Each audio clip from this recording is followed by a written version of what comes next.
నేను తీసుకున్న స్టెప్ కరెక్టే అని నాకు అనిపించింది.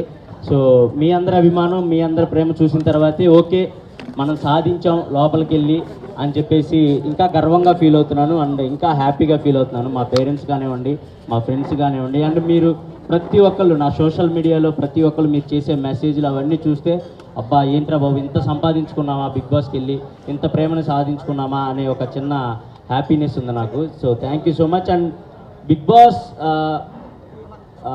బాస్లో ప్రతి ఒక్కరికి ఒక్కొక్కరికి ఒక్కొక్క సపరేట్ జోనర్ ఉంటుంది, ఒక్కొక్కళ్ళు ఒక్కొక్క సపరేట్ జోనర్లో ఆడుతూ ఉంటారు.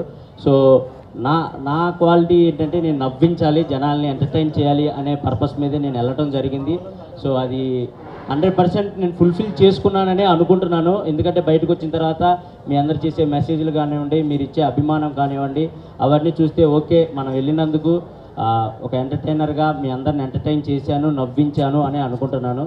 So it's a great opportunity and మంచి ఎక్స్పీరియన్స్ అండి. బిగ్ బాస్ అందరికీ చాలా మంచి ఎక్స్పీరియన్స్, చూసే మీకు మంచి ఎక్స్పీరియన్స్, లోపల ఉన్న మాకు చాలా మంచి ఎక్స్పీరియన్స్.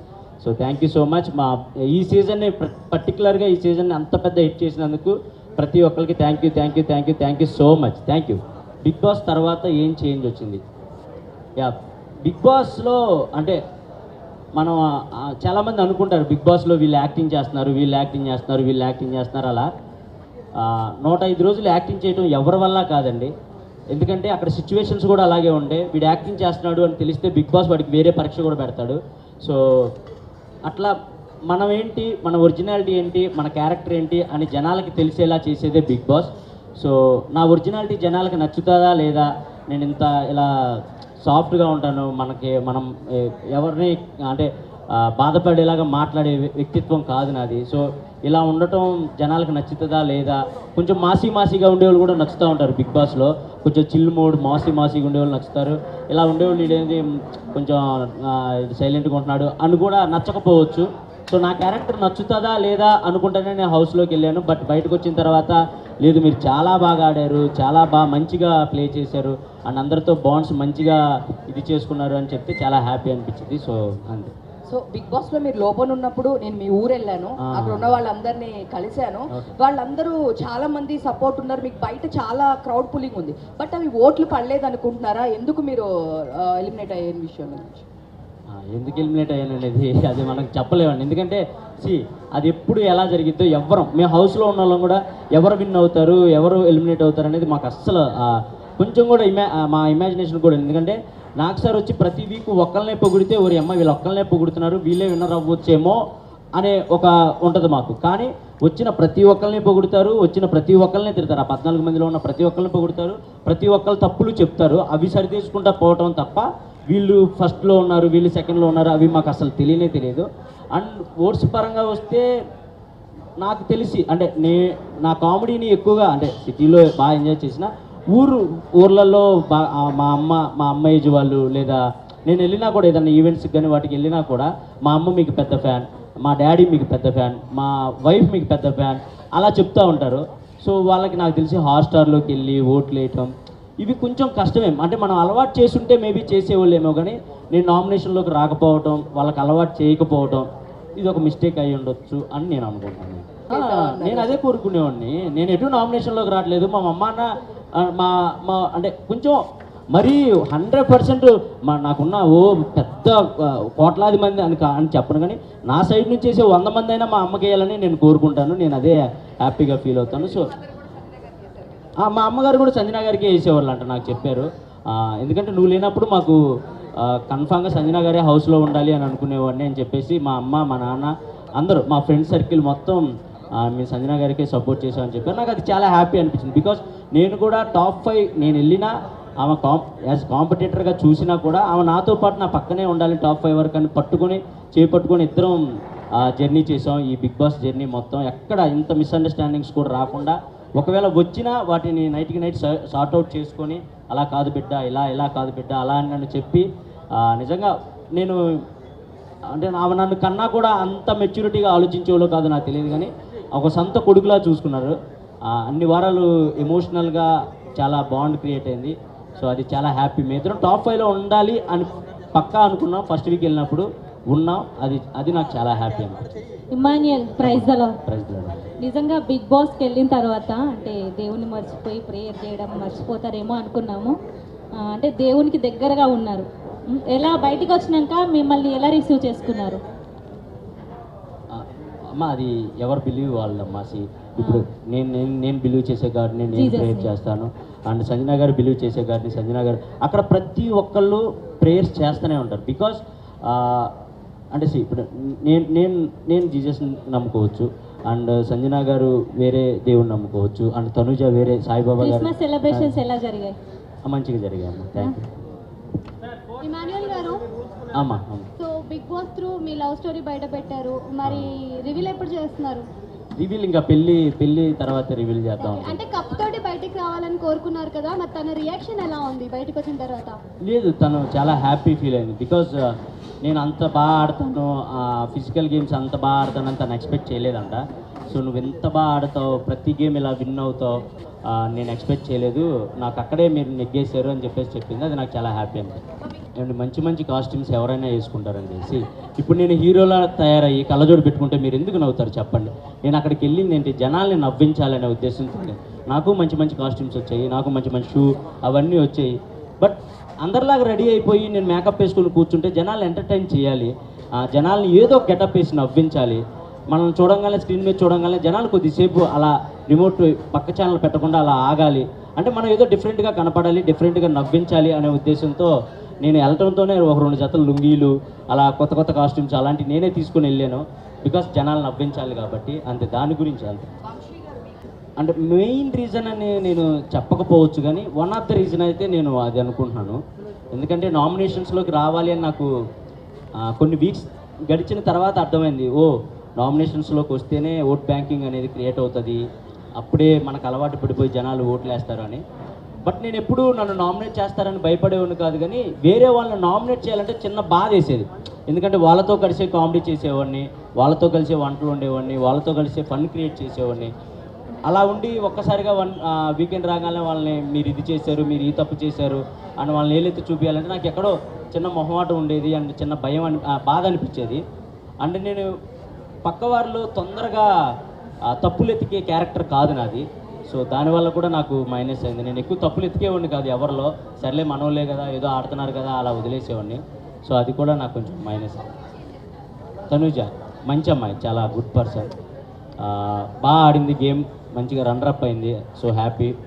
అండ్ సూపర్ గేమ్ ఆడింది, మంచిగా ఆడింది. వెళ్తామండి కొంచెం ఈ పేమెంట్లు అయి పడ్డాక. సార్ కళ్యాణ్ గారు గెలిచారు కదా, ఎలా అనిపిస్తుంది? హ్యాపీ, నేను చాలా హ్యాపీ. వాడు కళ్యాణ్ డిమోన్ వీళ్ళిద్దరు నాకు లాస్ట్ ఒక 5 వీక్స్ ముందు నుంచి బాగా కనెక్ట్ అయిన పర్సన్స్ వాళ్ళు. వర్త్ అదేంటండి, మీరే కదా ఓట్లేసి గెలిపించారు. వర్తే. నేను 3rd వీక్ 4th వీక్ నుంచి అనుకుంటా హౌస్లో ఉన్న ప్రతి ఒక్కరికి చెప్పేవాడిని, ఈ సీజన్ విన్నర్ అయినా అవ్వకపోయినా ఈ సీజన్లో ఉన్న ప్రతి ఒక్కళ్ళు విన్నర్ వర్తే. బికాజ్ ఈ సీజన్లో అన్ని ట్విస్టులు జరిగాయి, అన్ని టర్న్స్ జరిగాయి, వస్తున్నారు పోతున్నారు, ఎవరెవరో వస్తున్నారు వైల్డ్ కార్డ్స్ అని, లేదా అలా జరుగుతూనే ఉన్నాయి. అండ్ లోపల ఆ సిచ్యువేషన్స్ కూడా మాకు అర్థమవుతూ ఉన్నాయి. ఏంట్రా ఏ క్షణం ఏం జరుగుతుంది ఏంటి అనుకుంటా గుండెల్లో గుప్పెట్లో పట్టుకొని ఆడిన రోజులు ఉన్నాయి మేమంతా. సో ఆ మూమెంట్స్లో అక్కడ వరకు వచ్చి విన్నారంటే కన్ఫామ్గా వర్తే అండి. ఎవరైనా టాప్ 5లో ఉన్న వాళ్ళు ఎవరైనా వర్తే. లాస్ట్కి కళ్యాణ్ ఇంకా తనుజ మిగిలారు కదా, మీ ఒపీనియన్ ఏముండే? బయట కూర్చున్నప్పుడు ఎవరు గెలుస్తారు అనుకున్నారు, తనుజనా కళ్యాణా? నాకు నిజంగా ఐడియా లేకుండే అండి. ఎందుకంటే నేను గెలుస్తానని నేను అనుకుంటా మనసులో, బట్ నేను 4th ప్లేస్ వస్తానని నేను అనుకోలేదు కదా. సో ఈ సీజన్ ఏదైనా జరగచ్చు అనే మైండ్ సెట్లోనే ఉండే నేను. నాకు ఎవరు గెలిచినా ఓకే. వాళ్ళిద్దరిలో ఒకళ్ళు నా ఫ్రెండ్ ఉన్నారు, ఇంకొకళ్ళు నా తమ్ముడు ఉన్నాడు. వాడు గెలిచినప్పుడు కూడా కప్పు తీసుకొని నాకు వెళ్ళి ఇలా చూశాడు. అది మీకు మేబీ అది అంటే అర్థం కాకపోవచ్చు, కానీ నాకు వెళ్ళి చూశాడు, అన్న నేను అనుకున్న సాధించాను అన్న అని. అది నాకు హ్యాపీ అనిపించింది. తనుజది మీది లవ్ స్టోరీ రియల్ గా అనిపించింది, మరి మీ పిల్లతో ఏమన్నా ప్రాబ్లం అయిందా? లవ్ స్టోరీ ఏం లేదమ్మా, చూస్తుంటే లవ్ స్టోరీ లానే అనిపించింది. లేదు. అంతకు ముందు కూడా మేము కలిసి ఒక షో చేసాం, స్టార్ మాలోని కుక్ విత్ జాతిరత్నాలు అని ఒక షో చేసాం. సో ఆ బాండ్, మేము ఫ్రెండ్స్గా ఆ బాండ్ అనేది కనపడాలి అని, జనాలు ఎంటర్టైన్ చేయాలని ఏదో చిన్న ఫ్లటింగ్ డైలాగ్స్ అంతే, అంతకుమించి ఏం లేదు. డెమాన్ పవన్ మాట్లాడుతూ మొన్న చెప్పారు, నాకు ఇమాన్యుయల్ అన్న ఉంటే కనుక స్ట్రెస్ రిలీఫ్ నాకు, సో ఇంకా ఫస్ట్ నుంచి మా బాండింగ్ ఇంకా ఉంటే బాగుండేది అని చెప్పేసి అన్నారు రీసెంట్ గా బయటకు వచ్చినప్పుడు. మీరేమంటారు? నేను కూడా అదే అన్న, హౌస్లో ఉన్నప్పుడు కూడా నేను అదే అన్న. డెమాన్ నాకు సెకండ్ వీకే కనెక్ట్ అయినప్పటికీ ఎక్కడో డెమాన్ ఎక్కువ టైం అందరితో కేటాయించేవాడు కాదు. సో లాస్ట్ 3 వీక్స్ నుంచి డెమాన్లో ఫన్ కానీ అవన్నీ చూసినప్పుడు, అరే నువ్వు ఇలా సెకండ్ వీక్ ఆర్ థర్డ్ వీకే ఇలా ఉంటావని తెలుసుంటే నేను ఇంకొంచెం టైం నీతో స్పెండ్ చేసేవాడిని, జనాలు ఇంకొంచెం ఎంటర్టైన్ చేసేవాళ్ళం ఇద్దరం కలిసి అని కూడా అనుకున్నాం. అండ్ రియల్గా కనెక్ట్ అయ్యాడు డెమాన్, కళ్యాణ్ వీళ్ళిద్దరు నాకు బాగా రియల్గా కనెక్ట్ అయ్యారు. సో నేను నైటే షూట్ కూడా చేసాం స్టార్మాలో, చాలా హ్యాపీ అనిపించింది వాళ్ళిద్దరిని చూసినప్పుడు. అండ్ వాళ్ళ గ్రోత్ చూసినప్పుడు కూడా చాలా మంచిగా అనిపించింది. ప్రతి వీక్ వాళ్ళు ఒకళ్ళు 1 by 1 వాళ్ళు ఎదిగే విధానం కానీ, వాళ్ళు మాట్లాడే తీరు కానీ, వచ్చిన కామనర్స్ అందరిలో వీళ్ళు కొంచెం మంచిగా ఉండేవాళ్ళు అండ్ మంచిగా మాట్లాడేవాళ్ళు, ఎక్కువ గొడవలు పెట్టుకునేవాళ్ళు కాదు. సో నాకు అది బాగా నచ్చేది వాళ్ళిద్దరు. టాప్ 5లో ఉన్న అందరూ విన్నర్ అవుతారని అనుకుంటారండి, ఎందుకంటే అక్కడ మాకు ఏ క్లూస్ కానీ హింట్స్ కానీ ఏం తెలియవు. అండ్ ఎవరు బయట ఎలా నడుస్తుంది, ఎవరు హైప్లో ఉన్నారు, ఎవరు లోలో ఉన్నారు ఎవరో తెలియదు. టాప్ 5లో ఉన్న ప్రతి ఒక్కళ్ళు విన్నర్ అవుతామని అనుకుంటాం. బట్ అది ప్రాసెస్, తప్పదు. 4th ప్లేస్లో ఒకరు రావాలి, 3rd ప్లేస్కి ఒకరు రావాలి, 5th ప్లేస్కి ఒకరు రావాలి. అది ప్రాసెస్ కాబట్టి, ఇక తప్పని ప్రాసెస్ కాబట్టి. ఒకవేళ మీకు మనీ ఆఫర్ చేసింటే మనీ తీసుకొని బయటకు వచ్చేసేవాళ్ళ? నేనైతే తీసుకోకూడదని ఫిక్స్ అయి ఉన్నాను. నేను అంటే మీరు అనుకోవచ్చు, బయటకు వచ్చేసావు కదా ఇప్పుడు ఇలాగే చెప్తావు అని మీరు అనుకోవచ్చు. నేను నిజంగా మనీ తీసుకోకూడదనే ఫిక్స్ అయ్యానండి. మనీ ఆఫర్ వరకు వచ్చుంటే నేను తీసుకోకూడదు, అది రన్నర్ అయినా 3rd ప్లేస్ అయినా ఏదైనా ఇంతవరకే మనకు వచ్చింది అనుకుని బయటికి వెళ్దాం అనే మైండ్లోనే ఉన్నా. నేను మేబీ తీసుకోకపోదును. సంజన గారికి సపోర్ట్ చేస్తే పాజిటివ్ అవుతానా నెగిటివ్ అవుతానా నేను ఏ రోజు ఆలోచించుకోలేదండి. ఫస్ట్ దొంగతనం ఎప్పుడైతే జరిగిందో నేను అప్పుడే ఆమె గేమ్ నాకు అర్థమైంది. ఈమె ఎక్స్ట్రాడినరీ గేమర్, ఈమెకి బిగ్ బాస్ హౌస్ గేమ్ మొత్తం తెలుసు అని నాకు అప్పుడే అర్థమైంది. అప్పటి వరకు మేము అంటే నేను సంజు పాప అని పిలిచేవాడిని, తను ఇమ్ము అని పిలిచేది నన్ను. దాని తర్వాత ఎక్కడో ఎమోషనల్గా వాళ్ళ బాబులాగా నేను నవ్వించాలి, అలా కనెక్ట్ అయ్యి నేను అమ్మ అంటాం, తను నన్ను కొడుకు అంటాం, అలా అయింది. కానీ ఏ రోజు కూడా ఇది చేస్తే పాజిటివ్ అవుతాం, ఇది చేస్తే నెగిటివ్ అవుతాం అని ఎప్పుడు నేను తనతో అలా లేను. ఎందుకంటే తను నాతో చాలా ప్యూర్గా ఉన్న వ్యక్తి హౌస్లో. అండ్ గుడ్డిగా 100 మంది రానే నేను ఇమ్మాన్యుయల్ సైడే నుంచుంటానని చెప్పిన ఏకైక వ్యక్తి తను. అండ్ నేనైనా సరే 100 మంది రానే నేను ఆమె సైడే ఉంటానని చెప్పిన ఏకైక వ్యక్తిని. అండ్ లాస్ట్కి వచ్చే కొందికి క్రౌడ్ తగ్గే కొందికి తెలియకుండా ఫేస్ టు ఫేస్ వార్లు కూడా జరిగాయి. కానీ బట్ అవి మేము అక్కడే సార్ట్అవుట్ చేసుకున్నాం, ఇదంతా గేమ్ వరకే మమ్మ వదిలేసి అంటే. తను కూడా అరే నాకు తెలుసు, చాలా మెచ్యూర్డ్గా ఉంటారు, చాలా అంటే చాలా మెచ్యూర్డ్గా ఉంటారు. సో అది నాకు బాగా ఇష్టం. పాజిటివ్ నెగిటివ్ అసలు ఏం ఆలోచించలేదండి. నాకు సంజన గారి హౌస్లో ఉండాలి, ఆమెతో కలిసి నేను గేమ్ ఆడాలి, ఇదే ఉండేది నాకు. తర్వాత అంటే ఫస్ట్ ఆఫ్ ఆల్ నేను గేమ్ చూసుకోలేదు, వచ్చిన తర్వాత అంత టైం లేదు, ఎపిసోడ్స్ ఏం చూడలేదు. ఫ్యామిలీ వీక్ తర్వాత నా గేమ్ ఎక్కడ చేంజ్ అయిందో నాకు అర్థం, అంటే నేను ఎక్కడ చేంజ్ చేయలేదు. నేను ఫస్ట్ వీక్ నుంచి ఎలా ఉన్నానో ఫ్యామిలీ వీక్ తర్వాత కూడా అలాగే ఉన్నాను. కాకపోతే మా అమ్మ వచ్చి ఒక మాట అంది, నువ్వు హీరోలా బయటికి రావాలి అని అంది. అంటే ఎవరైనా అదే కోరుకుంటారు, గెలవాలనే కోరుకుంటారు. సో గెలవటానికి ఏం చేయాలి, గెలవాలంటే గేమ్లో ఎక్కువసేపు ఉండాలి, మనల్ని మనం కాపాడుకోవాలి, అదే చేసుకుంటూ వచ్చాను. నేను ఎక్కడ తగ్గించలేదు నా గేమ్ కానీ నా ఫన్ కానీ. ఒకవేళ చూసుకుంటే 15th వీక్లో కూడా నేను స్కిట్లు చేసిన రోజులు ఉన్నాయి. బేసిక్గా 15th వీక్లో అందరూ రిలాక్స్ అయిపోతారు, అమ్మాయ అని నడువాలు చేసి ఇంక మనం టాప్ 5కి వచ్చేసాంగా అనుకుంటారు. కానీ నేను 15th వీక్లో కూడా రోజుకో స్కిట్ చేసేవాడిని మిమ్మల్ని ఎంటర్టైన్ చేయడానికి. సో నా గేమ్ అయితే మార్చుకోలేదు కానీ బట్ అలా అని కాదు. నాకు తెలుసు అడిగిన వాళ్ళందరూ నాకు సపోర్ట్ చేశారు. నా ఇన్స్టాలో ఎప్పుడు నాకు అన్ని మెసేజ్లు రాలేదు. నేను బోల్డ్ స్కిట్లు చేశాను, సినిమాలు చేశాను, ఎప్పుడు నాకు ఇంత ఆదరణ రాలేదు. బయటకు వచ్చిన తర్వాత నా కోసం మీరు నుంచున్న తీరు, మీరు నుంచున్న విధానం ఇవన్నీ చూస్తే నాకు చాలా చాలా చాలా హ్యాపీ అనిపించింది. కప్పు గెలవకపోయినా చాలు, వీళ్ళని గెలుచుకున్నాం, వీళ్ళ అభిమానాన్ని గెలుచుకున్నాం, అదే నన్ను బయటకు వచ్చేలా చేసా. అంటే నేనేం పెద్దగా బాధపడిపోయి గుండెలో బాదుకోలేదులే, కానీ ఎవరికైనా ఆ చిన్నది ఉంటుంది, అరే ఇక్కడ దాకా వచ్చి కొట్టలేకపోయామే అని ఒక చిన్నది ఉంటుంది. దాని నుంచి బయటకు రావడానికి మాత్రం నిజంగా మీరే, మీ ప్రేక్షకులు మీరే నాకు ఆ బూస్ట్ని ఇచ్చారు. దాని నుంచి వెంటనే బయటకు వచ్చేసి నేను మళ్ళీ షూటింగ్స్కి వెళ్ళడానికి కారణం మీరే. మీరు పెట్టిన మెసేజ్లు, మీరు పెట్టిన స్టోరీలు, మీరు ఇచ్చిన ఫీడ్బ్యాక్, అదే. Thank you so much. ఒకవేళ మీరు ఎంటర్టైన్మెంట్ చేయకుండా ఓన్లీ గేమే ఆడి గేమ్ పైన ఫోకస్ పెట్టింటే విన్ అయ్యే ఛాన్సెస్ ఏమన్నా ఉన్నాయా? అప్పుడు మీరే మళ్ళీ ఇదేం ఎంటర్టైన్ చేయట్లేదు, బయటకు పంపిండి అంటారు. ఏమంటే అదే నేను అక్కడ లోపలికి వచ్చిన అంటే ఓటు అప్పీల్ కోసం వచ్చినప్పుడు కూడా జనాలు అడిగారు నన్ను, ఏంటి మీరు ఓన్లీ ఎంటర్టైన్ చేయడానికే వచ్చారా, ఒకవేళ ఎంటర్టైన్ చేయకుండా గేమ్ ఆడితే ఏంటంటే వచ్చిన ప్రతి ఒక్కళ్ళు మీరు ఇతను ఇలా ఉంటాడు, ఇతను ఇలా ఉంటాడు, ఇతను ఇలా ఉంటాడని మీకు ఎవరి గురించి తెలియదు. బట్ ఇమాన్యుయల్ అనేవాడు ఎంటర్టైన్ చేస్తాడని మీ అందరికీ తెలుసు. అలాంటిది నేను వెళ్ళి లోపలికి వెళ్ళిన తర్వాత ఏం ఎంటర్టైన్ చేయకుండా ఓన్లీ గేమ్స్ ఆడుకుంటూ కూర్చుంటే అసలు మేము వీడి నుంచి ఎక్స్పెక్ట్ చేసేదే ఎంటర్టైన్మెంట్ కదా, అది పక్కన పెట్టేసేది ఏంటని మీరే నన్ను బ్యాడ్గా ఫీల్ అవుతారు. ఇమాన్యుయల్ గేమ్ ఆడినా ఆడకపోయినా ఎంటర్టైన్ చేస్తే చాలు అనుకునే పర్సన్స్ కూడా చాలామంది ఉన్నారు ఆడియన్స్లో. సో నేను ఎంటర్టైనర్ గెలవాలి అని అనుకోవటం తప్పు కాదు, ఎంటర్టైనర్ గెలవాలి అనుకోవాలి.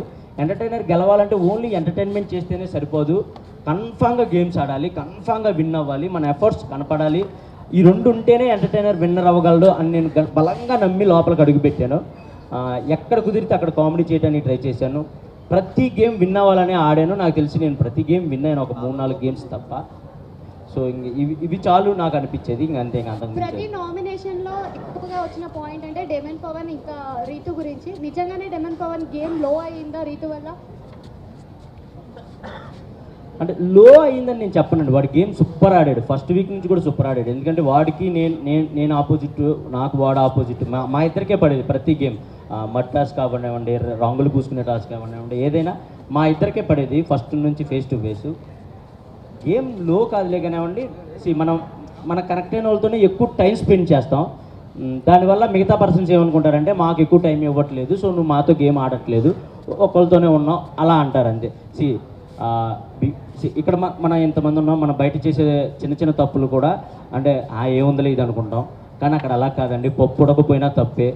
మనం పక్కన వాడు బాధపడుతున్నా వాడిని ఓదార్చకుండా పక్కకి వెళ్ళిపోయినా నువ్వు నన్ను ఓదార్చలేదు, అది తప్పే అని అంటారు. సో బిగ్ బాస్ హౌస్లో ప్రతి చిన్నదాన్ని తప్పుగానే చూస్తాం. బికాజ్ ఎందుకంటే నామినేట్ చేయాలంటే వాళ్ళలో తప్పులు ఎతికితేనే బిగ్ బాస్ హౌస్లో సర్వే అవ్వగలుగుతాం. సో అక్కడ వేరు, బయట ప్రపంచం వేరు. నిజంగా చెప్తున్నా, ఆ ప్రపంచం సపరేట్ ప్రపంచం, ఈ ప్రపంచం సపరేట్ ప్రపంచం. అక్కడ చూసినట్టు ఇక్కడ ప్రతిదీ తప్పులా చూస్తే అసలు వర్కౌట్ అవ్వదు. కానీ అక్కడ నేర్చుకోవాల్సింది ఏంటంటే ఎంత తప్పు చేసినా, ఎంత తిట్టుకున్నా, ఎంత కొట్టుకున్నా చచ్చినట్టు మళ్ళీ మనం వాళ్ళతో మాట్లాడతాం, వాళ్ళతో ఇంటరాక్ట్ అవుతాం, వాళ్ళతో కామెడీ చేస్తాం. అదొక్కటి నేర్చుకొని బయట ప్రపంచంలో కూడా మనకెవరితో ఉన్న గొడవ అయితే దాన్ని వాళ్ళతో మళ్ళీ ఇంటరాక్ట్ అయ్యి దాన్ని సార్ట్అవుట్ చేసుకుంటే లైఫ్ చాలా బాగుంటుంది.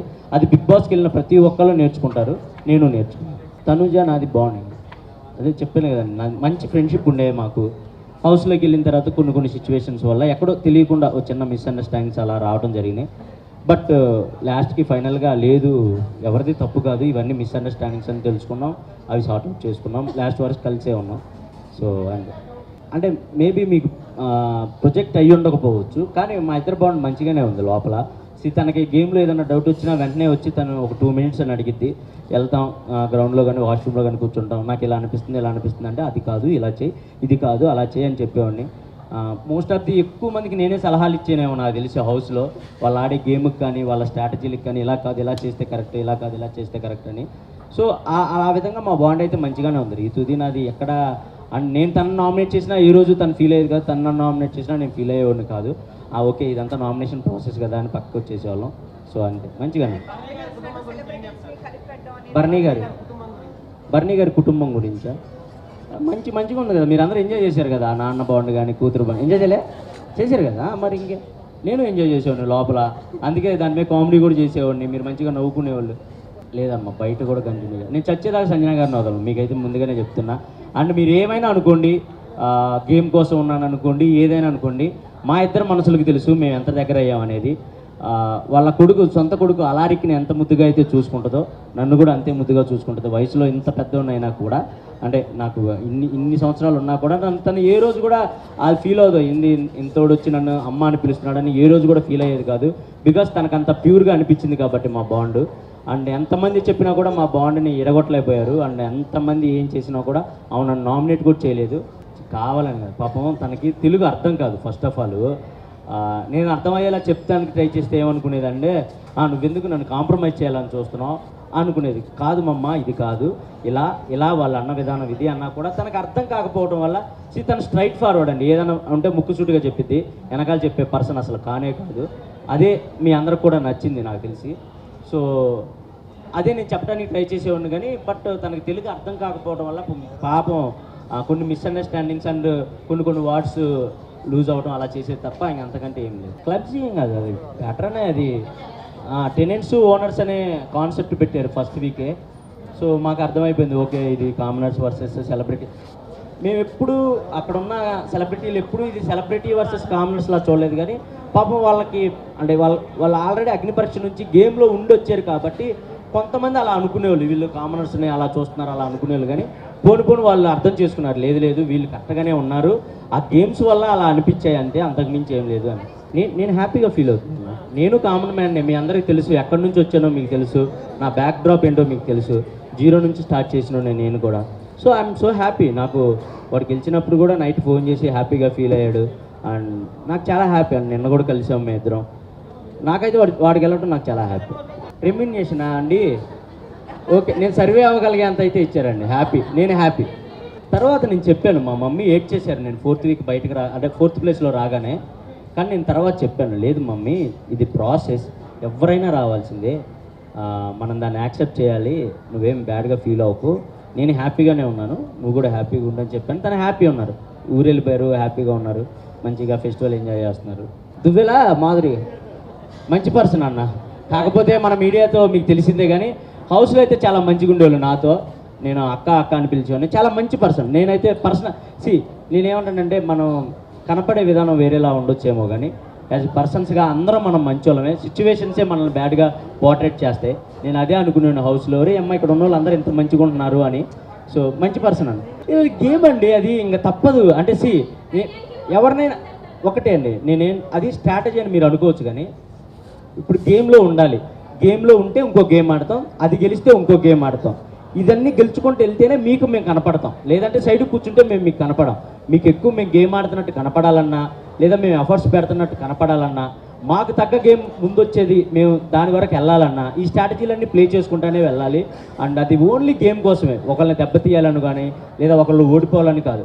మమ్మల్ని మేము నిలబెట్టుకోవడానికి, ఆ టయానికి మేము గేమ్లో ఉండడానికి ఏం చేస్తే మేము గేమ్లో ఉంటాం అదే ఆలోచించే వాళ్ళం తప్ప ఒకళ్ళు ఓడిపోవాలి ఒకళ్ళు గెలవాలి అలా ఆలోచించే వాళ్ళం కాదు. ఆ ప్రాసెస్లోనే జరిగింది అదంతా. జబర్దస్త్ అండి. సో ఇప్పుడైతే నేను స్టార్ మాలో చేస్తున్నాను. మేబీ జిల్లా పరిషత్ మంచిగా వర్కౌట్ అయింది నాకు, మంచిగా వర్కౌట్ అయింది. నాకు తెలిసి ఇక్కడ కూడా చాలామంది జిల్లా పరిషత్ ఉండే ఉంటారు. 1-1-1-2-2-2 అన్ని ర్యాంకులు మావే, ఈ మాన్యుల్ ప్రభంజనం. So thank you.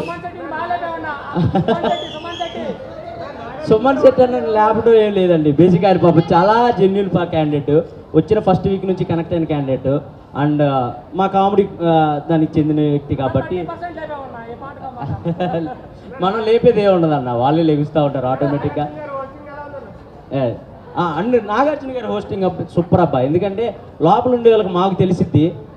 వీకెండ్స్ వస్తే మా కాళ్ళు ఉనికిపోతూ ఉంటాయి, ఏమేమి అంటారో, మనం చేసిన తప్పులు ఏమేమి చెప్తారో, బయటికి ఏది ఎలా పోర్ట్రేట్ అయిందని మాకు ఉనికిపోతూ ఉండేది. బట్ వచ్చి ఆయన స్మైల్ ఇస్తేనే అంటే మన తప్పులు కూడా స్మైల్తోనే చెప్పేవాళ్ళు, మన కరెక్షన్ కూడా స్మైల్తోనే చెప్పేవాళ్ళు. ఆ స్మైల్కి మాకు కొంచెం రిలీఫ్ ఇచ్చేది. మేబీ గట్టిగా నువ్వు అది అని అంటే మా గేమ్ మొత్తం పాడైపోయేదేమో. మేబీ అమ్మో నాకు సరే ఇలా అన్నాడని గేమ్ మొత్తం మేము షిఫ్ట్ చేసుకునేవాళ్ళమేమో. కానీ ఆయన ఎప్పుడు అలా చెప్పకుండా మేము చేసిన తప్పును కూడా నవ్వుతూనే చెప్పేవాళ్ళు. అది మాకు చాలా హ్యాపీగా అనిపించేది, నాకు మంచిగా అనిపించింది సార్, నాకైతే చాలా హ్యాపీ. సిద్ధార్థ గారు థ్యాంక్ యూ సో మచ్ మాకు ఈ అవకాశం ఇచ్చినందుకు, ఇక్కడ కలుసుకునే అవకాశం ఇచ్చినందుకు.